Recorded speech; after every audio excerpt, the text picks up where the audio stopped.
South news کے ساتھ میں ہوں یاسر خان۔ بات کریں گے سب سے پہلے تعلیمی اداروں کی۔ پنجاب بھر کے تمام پرائیویٹ اور سرکاری کالجز میں موسم سرما کی چھٹیوں میں اضافہ کر دیا گیا۔ سیکریٹری محکمہ ہائر ایجوکیشن نے نوٹیفیکیشن جاری کر دیا۔ نئے نوٹیفیکیشن کے مطابق موسم سرما کی تعطیلات 8 جنوری تک ہوں گی۔ اس حوالے سے مزید تفصیلات جانتے ہیں گوہر رحمان سے۔ آج بالکل پنجاب کے پرائیویٹ اور سرکاری کالج اور جامعات کے طالب علموں کے لیے اچھی اور بڑی خبر یہ ہے کہ وہ موسم کو مزید انجوائے کر سکیں۔ جو سردی کی جو پہلی بارش ہوئی ہے اس کے ساتھ ہی ہائر ایجوکیشن کمیشن کی جانب سے جو اسکول اور کالج کے جو طالب علم ہیں، یونیورسٹیوں کے طالب علم ہیں، اسکول ایجوکیشن ڈپارٹمنٹ کے بعد اب ہائر ایجوکیشن کمیشن کی جانب سے بھی سردیوں کی چھٹی میں توسیع کا جو نوٹیفیکیشن ہے وہ جاری کر دیا گیا ہے۔ اب پنجاب کے تمام جو کالج ہیں، یونیورسٹیاں ہیں، وہاں پر جو سردیوں کی جو چھٹیاں ہیں ان کو 8 جنوری تک بڑھا دیا گیا ہے۔ اور یہ جو نوٹیفیکیشن ہے لاہور ہائی کورٹ کے حکم پر سیکریٹری ہائر ایجوکیشن کمیشن کی جانب سے باضابطہ طور پر جاری کر دیا گیا ہے۔ اب پنجاب کے تمام جو کالج ہیں، یونیورسٹیاں ہیں، وہ 8 جنوری تک جو ہے سردیوں کی چھٹیوں کے حوالے سے جو ہے وہ بند رہیں گی۔ اور تمام جو یونیورسٹی کے جو طالب علم ہیں، کالجوں کے جو طالب علم ہیں، اب وہ یہ جو سردی ہے اسے انجوائے بھی کر سکیں گے اور سردی کی جو چھٹیاں ہیں انہیں گھر میں گزار سکیں گے۔ اس کے ساتھ ہی آج کی اگر بات کی جائے تو سردی کے حوالے سے جو آج جو ہے موسم سرما کی پہلی بارش جو ہے وہ پنجاب کے مختلف علاقوں میں ہوئی ہے۔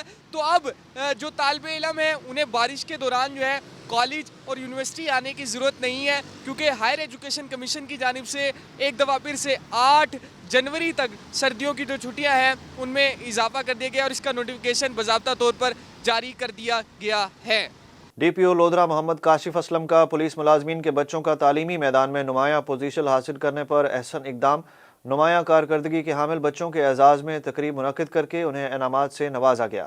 تقریب میں مختلف کلاسز کے امتحانات میں اعلیٰ کارکردگی دکھانے اور پوزیشن ہولڈرز کو ان کے والدین سمیت مدعو کیا گیا اور طلبہ کی حوصلہ افزائی کے لیے انہیں نقد انعامات سمیت سرٹیفکیٹس دیے گئے۔ تقریب سے خطاب میں ڈی پی او محمد کاشف اسلم نے تمام ہونہار طلبہ کے والدین کو ان کے بچوں کی کامیابی پر مبارکباد دی۔ ڈی پی او کا اس موقع پر کہنا تھا کہ معیاری تعلیم پولیس افسران کے بچوں کا بنیادی حق ہے اور محکمے کی طرف سے ہر قسم کی معاونت فراہم کی جا رہی ہے۔ میونسپل کمیٹی لودھرا نے شہر کے اکلوتے بازار اور جی ٹی روڈ کے اطراف کو تجاوزات مافیا کے قبضے سے آزاد کرانے کے لیے کمر کس لی۔ میونسپل چیف آفیسر ارم شہزادی کی جانب سے تجاوزات کے خلاف آپریشن میں دکانداروں کو جرمانے بھی کیے گئے۔ مزید جانتے ہیں اپنے رپورٹر رانا آصف حنیف سے۔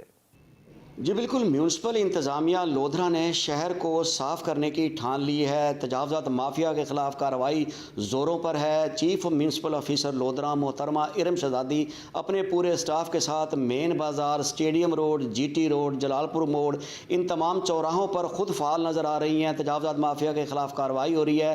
مزید تفصیلات سے آگاہی حاصل کرتے ہیں کہ محترمہ ارم شہزادی کہ وہ ہمیں بتائیں کہ اس آپریشن کے خلاف جو ہے مین ترجیح کیا رکھی گئی ہے اور میونسپل کمیٹی لودھرا کا جو ہے وہ ہدف کیا ہوگا؟ جی آج ہم نے آپریشن کیا ہے اینٹی انکروچمنٹ کا اپنے اسٹاف کے ہمراہ۔ ہمارا مقصد میں یہی ہے کہ یہ ہم ٹمپریری بیسس پہ نہ کریں، ہم اس کو پرماننٹ بیسس پہ لے کے آنا چاہ رہے ہیں کہ جتنے بھی ہینڈ کارٹس ہیں، جتنے بھی شاپ کیپر ہیں، کیونکہ ہم اکثر یہی ہوتا ہے کہ ہم ریموو کرواتے ہیں، ہمارا اسٹاف ریموو کرواتا ہے اور وہ ودن 1 آور وہ واپس آ جاتی ہے۔ میرا مین یہی فوکس ہے کہ ہم نے اس کو پرماننٹ بیسس پہ ریزالو کروانا ہے جتنی بھی انکروچمنٹ ہے، اور اس پہ ہم نے حکمت عملی تیار کر لی ہے اور اس کو انشاءاللہ ہم اس کو پورا جتنا بھی ایشو ہے اس کو ہم ریزالو کریں گے۔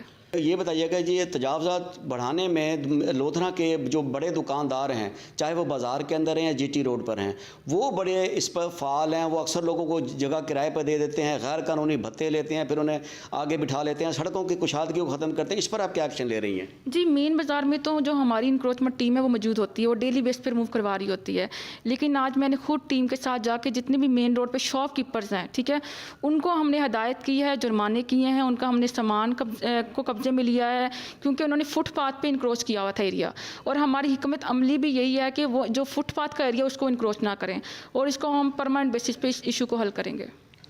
جی بالکل، آپ نے آگاہی حاصل کی کہ چیف میونسپل آفیسر محترمہ ارم شہزادی کا یہ کہنا ہے کہ ان کا فوکس یہی ہے کہ مین بازار اور جی ٹی روڈ ہر لحاظ سے صارفین کی آمد و رفت کے لیے کلیئر ہو، سواریوں کے لیے کلیئر ہو، اور اس میں رکاوٹ بننے والے بڑے دکاندار ہوں چاہے چھوٹے دکاندار ہوں انہیں تجاوزات کی اجازت نہیں دی جائے گی، ان کے خلاف کارروائیاں بھی ہوں گی، جرمانے بھی ہوں گے، اور معاملہ اگر اس سے بڑھتا ہے تو پھر مقدمات بھی درج ہوں گے، اور ایسے دکانداروں کو، ایسے مافیا کو پھر تھانوں کا رخ بھی کرنا پڑے گا۔ جی صادقآباد شہر کا اہم داخلی راستہ چنگی نمبر 10 شدید ٹریفک کے دباؤ کا شکار، چاروں اطراف سے آنے والی بے ہنگم ٹریفک حادثات کا سبب بننے لگی۔ اس حوالے سے شہریوں کا کیا کہنا ہے، جانتے ہیں طلحہ اکمل سے۔ جی بالکل، اس وقت میں موجود ہوں صادقآباد چنگی نمبر 10 پر۔ یہ شہر صادقآباد میں داخل ہونے کا مین راستہ ہے۔ یہاں آئے روز حادثات پیش آتے ہیں، نہ کوئی ٹریفک پولیس کا اہلکار موجود ہے۔ میرے ساتھ شہری بھی موجود ہے، مزید ان سے جان لیتے ہیں۔ یہ صادقآباد کے لیے نا داخل کا اور آنے جانے کا راستہ ہے، مین راستہ، پر یہاں پہ نہ کوئی ٹریفک پولیس ہے، نہ کوئی چورایا بنایا گیا ہے جس کی وجہ سے ہائے روز یہاں پہ حادثات ہوتے ہیں، نہ یہاں کوئی قانون ہے، مطلب ٹریفک قانون نہیں بنا ہوا کوئی بھی، نہ کوئی اس کو دیکھتا ہے۔ ہماری اعلیٰ حکام سے اپیل ہے کہ یہاں پر ٹریفک حوالدار کھڑا کیا جائے اور یہاں پہ چورایا بنایا جائے تاکہ حادثات میں کمی کا پیش آئے۔ مزید میرے ساتھ ایک اور شہری بھی موجود ہے، ان سے جان لیتے ہیں۔ یہ صادقآباد میں داخل ہونے کا مین راستہ ہے، نہ چنگی نمبر 10 ہے، اور نہ ہی یہاں پر کوئی پولیس ٹریفک اہلکار تعینات ہے۔ ہم یہاں پر آئے روز حادثات ہوتے رہتے ہیں۔ ہماری اعلیٰ حکام سے اپیل ہے کہ یہاں پر ٹریفک پولیس اہلکار تعینات کیا جائے، یہاں پر چورایا بنایا جائے تاکہ ہمارا شہر صادقآباد خوبصورت نظر آ سکے۔ جی بالکل، شہریوں کا کہنا ہے کہ شہر صادقآباد کا یہ مین راستہ ہے، نہ ہی کوئی چورایا بنایا گیا ہے اور نہ ہی ٹریفک پولیس کے کوئی اہلکار موجود ہے۔ ہماری اعلیٰ حکام سے اپیل ہے کہ یہاں ٹریفک پولیس کے اہلکار کو تعینات کیا جائے تاکہ ہمارا شہر خوبصورت نظر آئے۔ جی علاقہ مکینوں کی جانب سے نکاسی آب کی شکایت پر ملتان ایم ڈی واسا جواد کلیم اللہ نے شہر کے مختلف علاقوں کا دورہ کیا۔ دائرہ بستی محبوب کالونی کا جائزہ بھی لیا گیا۔ ایم ڈی واسا نے ڈسپوزل اسٹیشن ڈویژن کو خرابی دور کر کے ہنگامی بنیادوں پر پمپ چلانے کا حکم دیا۔ اس موقع پر ایم ڈی واسا جواد کلیم اللہ کا کہنا تھا کہ شہریوں کو ریلیف دینے کے لیے سیوریج منصوبے جلد از جلد مکمل کیے جائیں گے۔ ساؤتھ نیوز سے اب تک کے لیے اتنا ہی۔ مزید اپڈیٹس کے لیے دیکھتے رہیں ساؤتھ ٹوڈے۔